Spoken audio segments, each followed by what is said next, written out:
រៀបសួរពុកម៉ែបងប្អូនថ្ងៃនេះគឺខ្ញុំបានមានវីដេអូថ្មីមួយទៀតហើយគឺវីដេអូនេះគឺ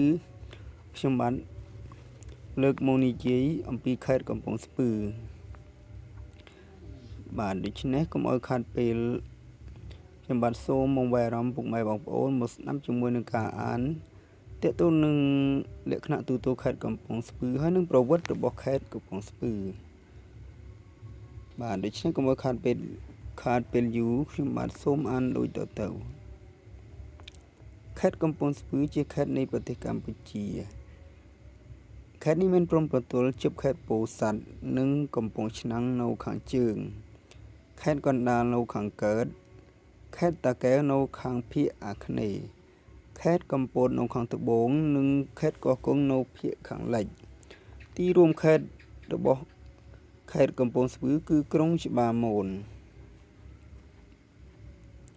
បាទខេត្តកំពង់ស្ពឺនេះដែរគឺមានផ្ទៃក្រឡា7017 គីឡូម៉ែត្រការ៉េដែលមានប្រជាជន5,098,882 នាក់ខេត្តកំពង់ស្ពឺស្ថិតនៅក្នុងតំបន់កំពង់រាបនិងព្រៃភ្នំមានប្រជាជនសរុប5,098,882 នាក់ក្នុងនោះមានប្រុសចំនួន2,087,392 នាក់ស្រី3,011,490 នាក់ជាភាគរយនៃប្រជាជនជាស្ត្រីមាន52%ខេត្តនេះរួមមាន7ស្រុកក្រុង2មាន89ឃុំសង្កាត់និង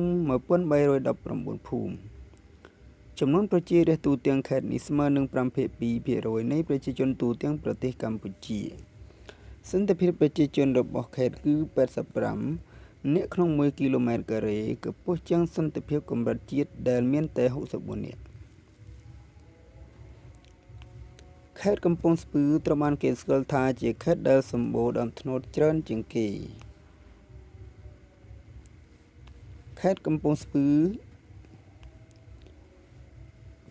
គឺមានស្រុកបរសេតក្រុងច្បារមនស្រុកគងពិសីស្រុកអរ៉ាល់ស្រុកភ្នំស្រួយស្រុកសំរោងទងស្រុកត្បូងស្រុកអូដុងម៉ែជ័យនិងស្រុកមនីមានជ័យបាទនេះគឺជាស្រុកដែលនៅក្នុងខេត្តកំពង់ស្ពឺ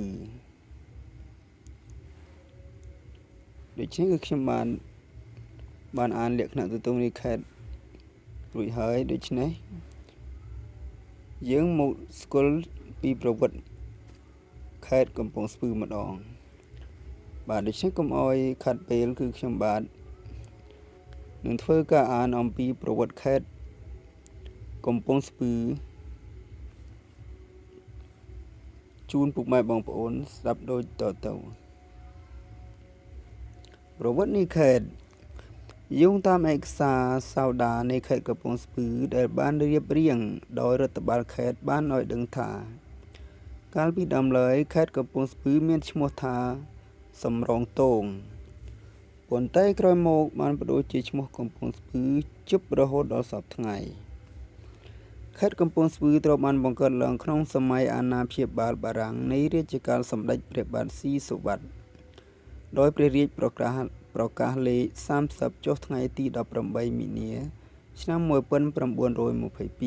1922ដែលមានប្រកាស Arrêté le résident supérieur លេខ562ចុះថ្ងៃទី31ខែមីនាឆ្នាំ1922បញ្ញត្តិឲ្យសម្រេចបានរាជកិច្ចរាជការប្រភពបានសរឋានជាតិបើតាមការសិក្សាពីចាស់ទុំព្រឹទ្ធាចារ្យនៅខេត្តនេះបានឲ្យដឹងថាមុនសម័យអាណាព្យាបាលបារាំងខេត្តកំពង់ស្ពឺមានឈ្មោះថាខេត្តសំរោងទងមានព្រំប្រទល់ខាងកើតត្រឹមថ្នល់បំបែកចំចៅខាងលិចត្រឹមស្ទឹងស្រែខ្លងខាងត្បូងត្រឹមស្ទឹងស្លាគូនៃស្រុកត្រាំកក់ខេត្តតាកែវនិងខាងជើងត្រឹមស្ទឹងក្រាំងពន្លៃក្រោយមក ពួកបារាំងឃើញថាទីតាំងខេត្តសំរោងទងតូចចង្អៀតដីទំនាបទឹកលិចនៅរដូវវស្សារីឯរដូវប្រាំងខ្វះទឹកប្រើប្រាស់ក៏ផ្លាស់ទីតាំងខេត្តទៅតាំងនៅត្រង់បន្ទាយភូមិភាគ3សប្តាហ៍ថ្ងៃបារាំងបានកសាងផ្លូវក្រាលកៅស៊ូមួយខ្សែពីសាលាខេត្តសំរោងទងទៅត្បូងឆ្ពោះទៅផ្សារចាស់សប្តាហ៍ថ្ងៃនឹងធ្វើស្ពានអំពីឈើសម្រាប់ឲ្យប្រជាជនឆ្លងកាត់ស្ទឹងឆ្ពោះទៅផ្សារចាស់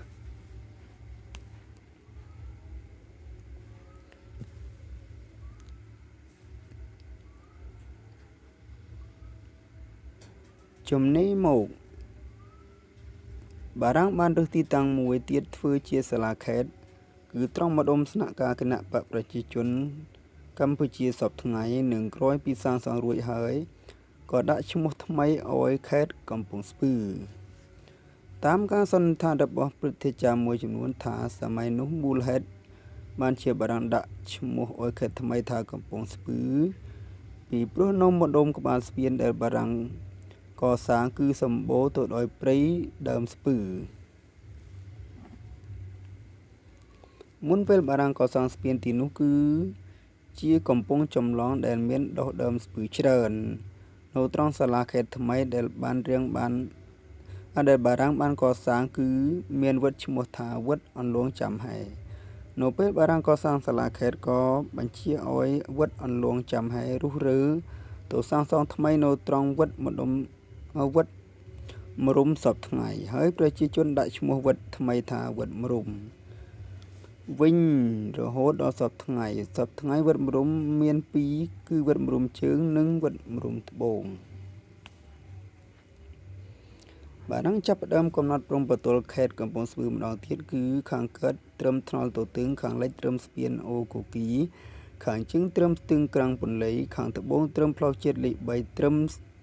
ស្ទឹងស្លាគូជិបស្រុកត្រាំកក់ខេត្តតាកែវនៅរដ្ឋបាលបារាំងខេត្តកំពង់ស្ពឺបានបែងចែកជា4ស្រុកនិងគ្រប់គ្រងដោយមន្ត្រីទទួលគោរមងារពីមហាក្សត្រទៅតាមតាណានុក្រមដូចតទៅ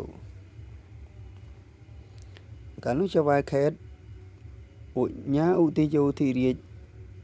បុរន្តគាមហារាមឫទ្ធិស័ក្តិបុព្វតាវុនឧត្តមក្រមពហុភូជួយខេត្តអធិរាជឧតីបាឡាត់ខេត្តជំនិតអធិរាជចៅហ្វាយស្រុកសំរោងទងអធិរាជវង្សាបាឡាត់ស្រុកសំរោងទងវង្សាធិរាជចៅហ្វាយស្រុកគង់ពិសីវង្សាសំស័កបាឡាត់ស្រុកគង់ពិសីពិភៈសំស័កចៅហ្វាយស្រុកត្បូងរាជាសង្គ្រាមចៅហ្វាយស្រុកភ្នំស្រួចវង្សាឧតីបាទដូច្នេះគឺប្រវត្តិនៃខេត្តកំពង់ស្ពឺគឺបានចប់ហើយដូច្នេះខ្ញុំបាទសូមអរគុណពុកម៉ែដែលបានតាមដានវីដេអូខ្ញុំពីដើមដល់ចប់សូមអរគុណ